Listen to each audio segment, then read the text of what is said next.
他可能当时觉得我人挺不错的吧，就慢慢的走在了一起。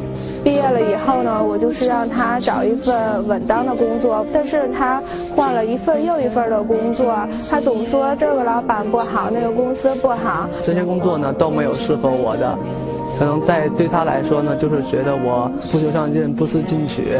他一点都不找自己的理由，所以说我告诉我爸妈了，我爸妈也是说他不能给我任何的安全感。我觉得我们两个人不合适，所以我不想再跟他在一起了。毕竟已经在一起那么多年了，不想因为这件事情分手。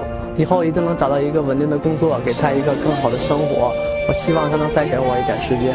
走在世界的后面，我迈首去路，不愿看。男生对女生说：“我会加倍努力的，我会奋进的，你能给我一次机会吗？”这个机会，女孩子会给他吗？掌声请出这对情侣，来，掌声有请。男主人公小波25岁，来自天津，职业是业务员；女主人公月月23岁，来自天津，职业舞蹈老师。来，有请有请两位。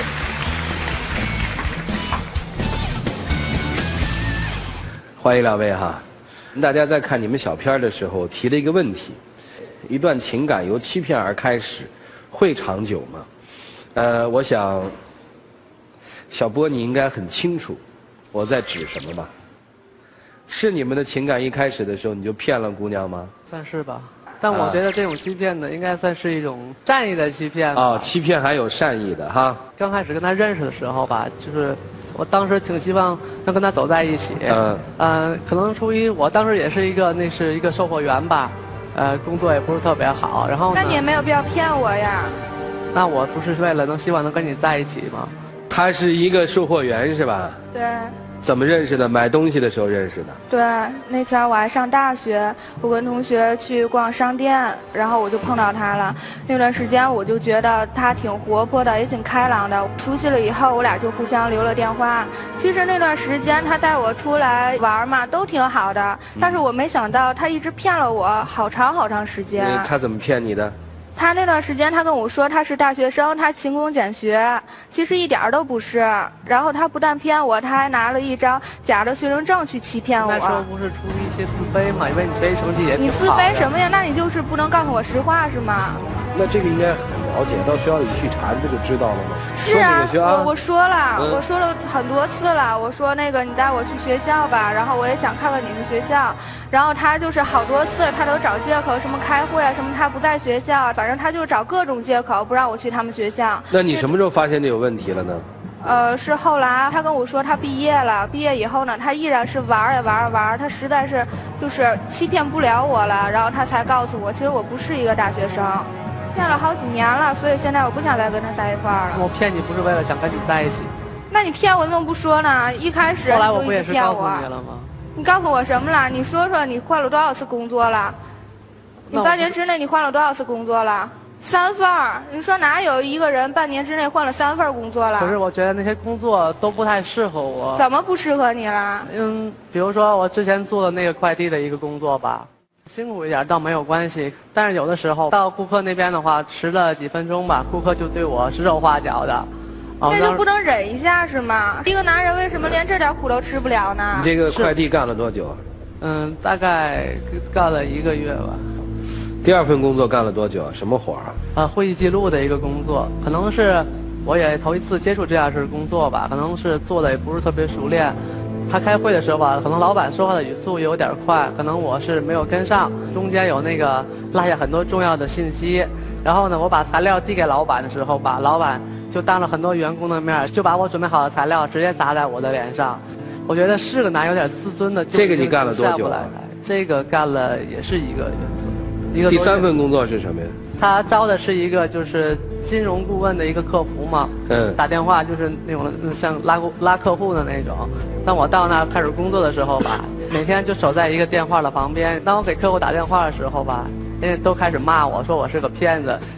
我就觉得每天吧都被300个人不同的骂来骂去的。最可惜的是还有一些外地的客户，他用那个方言骂我，我知道他在骂我，但是我根本就听不懂。那可是这3份工作，我觉得这个我觉得你应该一点都没有走脑子。我天天我给你买6个核桃，给你补脑子。你天你都记住了吗？你一点都不走脑子，怎么跟人沟通啊？小波，我问可能你一下，您你到底学历是什么学历？哦，我是中专。中专了，学告诉我他是一个名牌大学的大学生，你说骗的也太离谱了。你知道他在这个问题上欺骗你了，你都没离开他。没有，因为他一直就是让我就给他机会嘛，我也那前儿很爱他，所以就一直给他无数次机会，然后他后来还是这他样。当时原谅我之后嘛，本来我最后跟他坦白了，然后向他说了我的原因，然后当时他可能也是我俩在一起的时间挺长了吧，也有感情，当时呢他就是接受了我这个。他就说可以为我去改变，然后我也接受他了，然后我就试着去让他去进修专接本嘛，然后他答应我他是进修了，但是我好几次你问他吧，反正我觉得特别生气，你自己说吧。那咱俩不是你陪我一起去报的名吗？我怎么没有去啊？你就是没有去，你现在学出来了吗？学出来什么呀？你看他这像学出来的样子吗？没有，可能当时也是因为年龄比较小吧，还比较贪玩。小什么呀？你都比我大一届，还比我小是吗？你能不能成熟一点啊？等于你现在续本还没续完是吧？没有，还在续呢，还是已经不续了？他都快1页了都。不续了？呵，你父母知道他骗你吗？我父母后来知道呀，但是因为是我挺喜欢他的，然后我父母不同意，然后那段时间我就是跟父母也是争吵，我就想跟他在一块儿，所以我才是让他去进修。他后来就是那天是7点到9点去上课，每天都是，但是我每天都看到他 QQ 在线。等于他每天说去上课，实际上他一点都不去，是吧？对，他一直是骗我，到现在他也在骗我。小波，你现在做什么呢？哦，我现在在一家公司给人家跑业务吧，算是业务员。啊。你说那么大了都没有一个稳定的工作，哪个女生她有安全感呀？啊，你父母现在对你们俩的事儿是不同意，对吧？嗯，对。但是就是他们也是听从我这边的意向，那段时间我就是被他的所作所为就骗了，然后现在我清醒了。他对你好吗？挺好的。就是不上进。但是除了不上进，他还有很多毛病呀，他还欺骗我。我记得去年的冬天也是这个时候，我们俩约好去看电影，然后在那个大下雪天，我在电影院足足等他2个小时。他说他在堵车，其实他不是在堵车，他还是跟朋友玩游戏。难道就对你来说游戏比我重要是吗？就算我打游戏呢，打完游戏我我立马就去了呀。可是你到现在还是在找借口，你还是在骗我。现在就是不知道该怎么办是吧？感情也有，但是理性又告诉你应该跟这个人分开，是这意思吗？理智告诉我是。啊，那应该怎么办呢？我们听听老师们的建议，一起进入丘比特问卷。这个我要告诉你，有一些错误是可以原谅的，比如说说谎吧。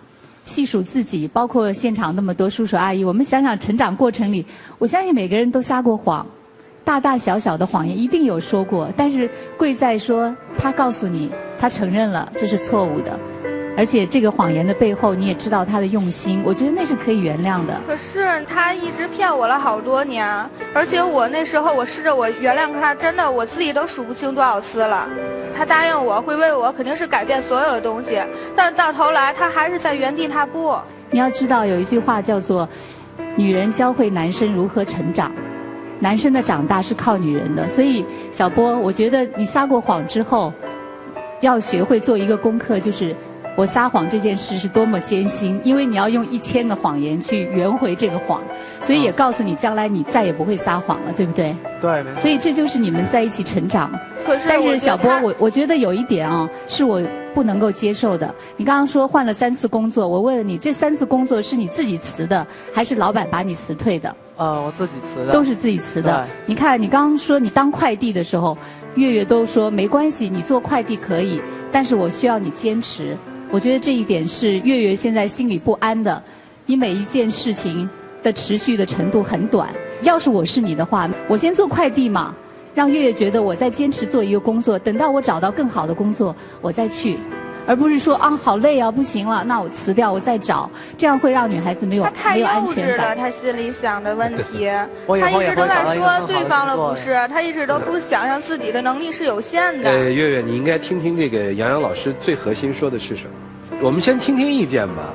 山河老师，你对夫人撒过谎吗？我们俩真没有，我还真是没有啊。从来没有，没有。我们两个真的是真的很幸福。我也希望今天用我们幸福的正能量可以感动大家。就像你说，可能来的嘉宾都没有手牵手跟大家打招呼，但是手牵手对我们来说就是生活里家常便饭。我恨不得现在做节目都一直拉着手。那你们把凳子放近点吧。好呀。小心放没劲。来，我就觉得小博呢要明白这一点，就是作为一个男生来说，第一要懂得勤奋用功。第二，要懂得什么叫长久。他发现了你很多的问题呢，就是你能不能以后做任何事情有点长性，这直接关系到他对他的感情，他有危机感。就是你现在都这样晃晃不定的话，你对我感觉这感情好像也是暂时的。男方，你现在的处境非常危险，因为你们的爱情啊是始于谎言欺骗，马上就要止于你的不思上进。并不一定是只有成功的男人、女人才会喜欢。你可以不成功，但是你一定要让自己可爱，要让自己有值得对方爱的那一点。但现在你没有，你知道男人最可贵的是什么？我告诉你是踏实和认真。反映在工作上就是专注，反映在爱情上就是专一。咱们说说你的这个工作方面，职场上的大忌就是浅尝即止。你不停地在想要挖井，结果你挖了一会儿你就停下，又去换一个地儿再挖。职场上最怕的就是这个，所以你这个坚持力、意志力是不够的。另外，你的承受力，你刚才说了，曾经有一份工作是因为你的老板把纸抛在你的脸上。对，的确这种方式是不正当的，但是你要想一想，你知道为什么吗？因为你一定是犯了一个很严重的错误，甚至于让他失去了一个客户。你是在工作方面你的能力很弱小，你凭什么要求人家要给你强大的一个地位？你做不到。你受苦的意义是什么？你是为他，或者是为你们的生活。所以说，如果这点承受力你都没有的话，我觉得你是不够爱他的。如果你够爱他的话，你要给他希望，你要显示出你内在的那个力量。也可能短期你不能体现出你的强大，但是一定要看到你的进步。我们当然都说这个撒谎是一个很大的错误，但是比撒谎更大的错误是什么？你没有用你的努力去弥补这个谎言带来的错误。其实我觉得月月今天站在这儿对你的所有的指责，不是说最初你骗了他你的学历，而是说你欺骗他之后，你拿什么去改正的？你看我们生活当中有很多人都犯过错误啊，但是他们用自己的实际行动做出了弥补。我们不会说人家是骗子，我们管那种人叫浪子回头。我们中国人都会觉得浪子回头金不换，可是您呢？您这犯完错误之后，我就没有回头那一说。可是我也是为了他，一直找了很多的工作，都希望能找到一个好点的，能给他那都找好几年了，你到现在给我稳定工作了吗？但是月月这一点，我得稍稍的批评一下你啊。我能够体谅你的心情，但是你的这种拔苗助长式的这种培养的方法，机会了。但是你要知道，你的这种方法，你的这种机会，有点拔苗助长。就这个小伙子，咱说句实在话。您觉得他现在这种状况，真的能找到一份你觉得特别好的工作？他完全找不着。所以你要给他一点时间，给他一点空间。可能你觉得他现在找那工作，您真的不满意，但是就以他现在这能力，他就只能找那么一份工作。所以我觉得月月，你一定要知道自己内心想要什么。如果你刚才说我要安全感，我要这个男人有出息、上进。你是不是可以换一种跟他交流的方式，或者说你就接受现在这个他一个月挣不了多少钱，但是他说他心里特爱你，那爱又有什么用呢？我爱你，我以后肯定会给你带来更好的生活。哎，我觉得我什么生活啊？这小波，咱们别说以后了，我特别不喜欢的一个词儿就叫以后，咱能固定一个时间段吗？他一直说这空洞的诺言，但从来都没有履行过。你每次等我说明天行吗？现在行吗？下一秒行吗？月月，那你就可以坚定的走啊！你在这儿跟他较什么劲呢？但是我心里对他还有感情，所以我不知道现在该怎么办了。那你听听大家的意见，大家给你出主意，你也不听。其实我也知道他对我的好，那段时间我也都记得了。也是去年过年12点的钟声响起的时候，他给我打电话，他说他就在我们家楼下了。然后让我去阳台，我去阳台一看，就底下就会有掏心的那个烟花。当时我就觉得，我就非他不嫁了，今生。那段时间我真的特别感动。这份回忆这么美好的回忆，还要跟我分开。但是，哎，你也特奇怪啊！你有那闲工夫去浪漫，你干嘛不把这点精力放在工作上，不就更踏实了吗？就是想给他一个惊喜。我觉得都变了。女方觉得自己活得很亏，来了这之后，觉得我们说男生说的不够重，所以你才喋喋不休。我的老婆也经常给我一箱一箱的买核桃，给我补脑子，但从来不会说我没脑子。但是您这是成功的，我给他补了。你能听我说完话吗？我昨天跟音效老师沟通，如果我一旦要愤怒的时候，用音效警示我，不要让我失态。我碰到你这种人最容易失态。从每个老师在说话的时候，你那张嘴就喋喋不休，没有停过，频频地打断别人的说话，从来没有认真倾听。其实我第一句话是想说的，我们要感谢你和你的家人对男生多次的包容。一开始男生说了谎，你们包容了；数次不上进，不好好工作，你们也包容了。如果不是万般无奈，不会走到这儿。但是请记住，不要喋喋不休，不要去伤害自己男人的自尊。温柔的鼓励远胜于严厉的苛责。我想说，男方首先说到诚实性，在爱情生活当中，多次有人打着善意的谎言为幌子来说我是为了你好，这大概是最无耻的。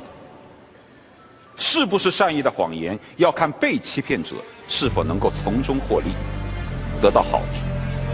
而你的谎言是你得到了好处，他获得的是欺骗。如果一个女生或者是他突然告诉你，亲爱的，有一件事我瞒了你，其实我外面还有个儿子，你能接受吗？难道以爱为名义就什么谎都可以说得出来吗？脸不红心不跳吗？所以不要狡辩。第二，要说到上进性。你总是说我曾经尝试过努力，是我遇人不淑，遭到了不公平的待遇，没有人懂得赏识我。成功者只找方法，失败者才找借口。很多年轻人总是强调我有什么什么能力，我英语好，我唱歌好，我为什么混得不好？那我告诉你，能力不光是你所掌握的技能，能力还包括忍耐力。人无技巧高下之分，只有境界优劣之辨。能是一条线，忍是一条线，这两条线的中间就是你的生存范围。如果你能人所不能，忍人所不忍，你的生活空间一定比别人大。只能不忍，匹夫，不能让自己的性格驾驭了自己的能力，而要用自己的能力驾驭自己的性格，才能够把自己真正的能力发挥到极致。最后要说到的是愧疚之心。每次在说到初恋情侣之间所做出的任何的浪漫的事情，比如说刚才像你所说的，窗户一推开，遍地的烟花，心形的烟花当中他在向你招手，当时你就有一颗心就想嫁给他。每当听到这种浪漫故事的时候，我总是羡慕，但同时我也愧疚。愧疚是因为我没能跟我的妻子做这些，因为她比我小很多，我已经成熟了，她可能还是个少女，她需要这种浪漫，可我没有做过这些，所以我总是会有一种愧疚的心理。我想说的是，一个男人对于自己的女人要常怀感恩和愧疚之心，因为他把他的一生和整个人都交给了你。如果你没做好，你没保护好他，你要时常的反省。可惜我只看到了男方找借口，没有愧疚。人家数次的包容你，可是你呢，却次次戳他们的心。最后送你一句话：人生不会苦一辈子，但一定会苦一阵子。如果你为了逃避苦这一阵子，就一定会苦一辈子。就这样。对啊。